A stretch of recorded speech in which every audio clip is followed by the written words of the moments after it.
Thank you very much. Mother Nature is showing us who's boss once again. A couple of weeks ago, I was chatting with some friends in Buffalo, and we were talking about how over the past few years, Western New York was really spared any major storm, any major weather event. You know, we've had an eventful few years across the state: Hurricane Irene, Hurricane Lee, Hurricane Sandy, downstate New York.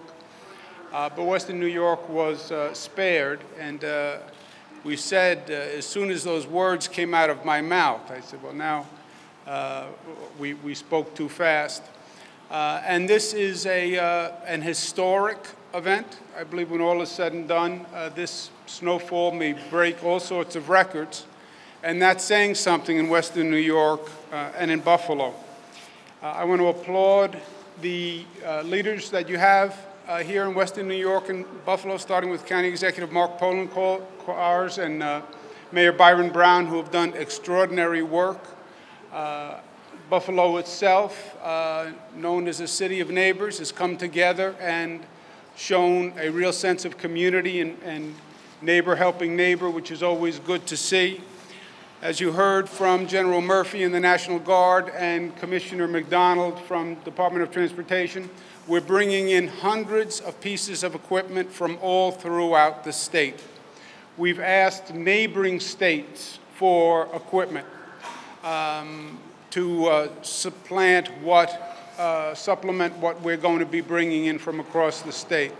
We've brought in hundreds of National Guard personnel, and we will be bringing in more to, in part, supplement, but also to relieve the existing personnel. This is going to be a multi-day event, given the weather pattern.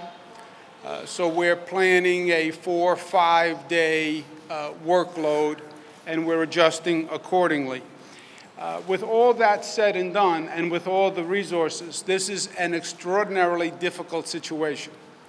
The amount of snow, the rate at which the snow is falling, the rate of snowfall, the weight of the snow, all conspire to make this especially difficult.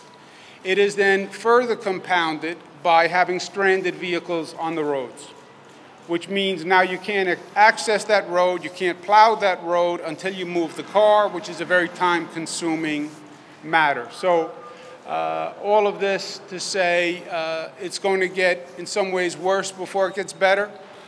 Don't be deceived. You look out the window today and the sun is shining, and we're using this window of opportunity, but the snow is going to fall once again.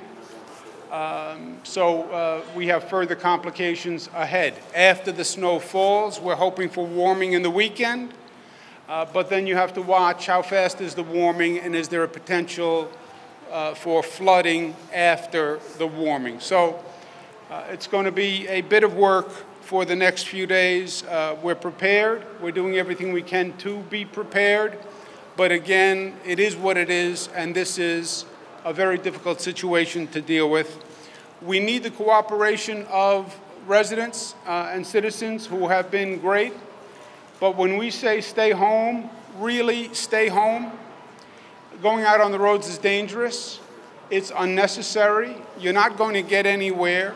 You will get stuck, and then you will further complicate the situation. That is almost inevitable. And getting stuck in a situation like this is actually dangerous. So please cooperate. When we say the roads are closed, they are closed. The Thruway is closed. Route 400 is closed. 219 is closed. That means you shouldn't be on it. By the way, you can be ticketed for being on a closed road. So we really need people's cooperation in that. But Buffalo is known for tenacity, and Buffalo is known for dealing with adversity and overcoming, and this will be one of those situations. In the meantime, as I mentioned earlier, Buffalo is also known as the city of good neighbors. This is an opportunity to be a good neighbor. Check on people on your block, check on senior citizens on your block to make sure they have everything. You'll have people who will have been homebound for 3, 4, 5 days, and people may need assistance. So if you could take that responsibility yourself as a neighbor check on your surrounding neighbors, stay home, let the first responders do their work, let us get the roads cleared. As I said, it is going to be several days, and we have a couple of challenges before the day is over. But we've done our homework, we have the preparations, we have the team, we have local leaders who are doing a great job, so at the end of the day, we will overcome, but it's going to be a long day. I want to thank the state police, who've done a magnificent job. We're joined by Lieutenant Governor-elect Kathy Hochul. I want to thank her for her help. Department of Transportation, all the first responders who are out there. You have plow truck operators who have been working for 30 hours straight at this point.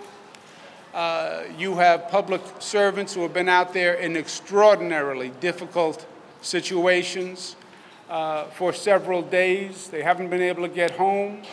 They haven't been able to sleep. They haven't even been able to check on their own families. So everyone is doing what they can, and I'm proud to see how the public servants have responded and have risen to the occasion. Thank you. Now I'll turn it over to County Executive Mark Poloncarz.